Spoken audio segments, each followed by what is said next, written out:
Egg ఫ్రైకి ముందుగా 5 కోడిగుడ్లు తీసుకొని నీళ్ళు పోసుకొని తగినంత ఉప్పు వేసుకొని ఒక 10 నిమిషాలు ఉడికించుకోవాలి. స్టవ్ ఆన్ చేసి ఎగ్ ఫ్రైకి పాన్ పెట్టుకొని కొద్దిగా ఆయిల్ వేసుకోవాలి.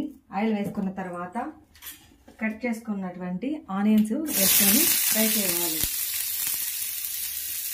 ఆనియన్స్ వేసి కొద్దిసేపు ఫ్రై కావాలి. ఎగ్ ఇలా ఫ్రై అయిన తర్వాత కొద్దిగా పసుపు, రెడ్ చిల్లీ పౌడర్ కొద్దిగా, పెప్పర్ పౌడర్ కొద్దిగా, గరం మసాలా కొద్దిగా వేసి ఫ్రై చేసుకోవాలి. ఇవన్నీ ఇలా ఫ్రై చేసుకోవాలి. ఇప్పుడు ఇలా మసాలా అంతా బాగా ఫ్రై చేసుకోవాలి. ఫ్రై చేసుకున్న తర్వాత మసాలా అంతా వేసిన తర్వాత ఉప్పు కొద్దిగా వేసుకొని మళ్ళీ అంతా ఫ్రై చేసుకోవాలి. ముందుగా బాయిల్ చేసుకున్నటువంటి ఈ ఎగ్ అంతా ఇలా సగం కట్ చేసుకోవాలి. అన్నీ ఇలా పెట్టుకోవాలి.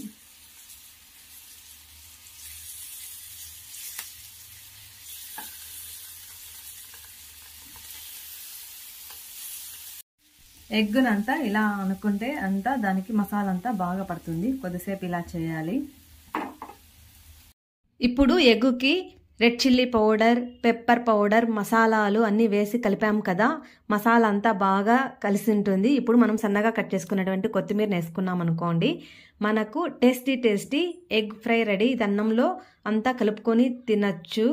చపాతీలోకి, పరోటాలోకి కూడా తినచ్చు. సైడ్ డిష్గా కూడా అన్నంలోకి ఏదైనా పప్పు పెట్టుకొని పక్కన సైడ్ డిష్గా కూడా ఈ ఎగ్ ఫ్రై నంజుకొని తినచ్చు. చాలా టేస్టీగా ఉంటుంది. ఇంకెందుకు ఆలస్యం, తప్పకుండా చూసిన తర్వాత ట్రై చేయండి. ఈ వీడియో మీకు నచ్చినట్లయితే ఫ్రెండ్స్ అండ్ రిలేటివ్స్కి షేర్ చేయండి.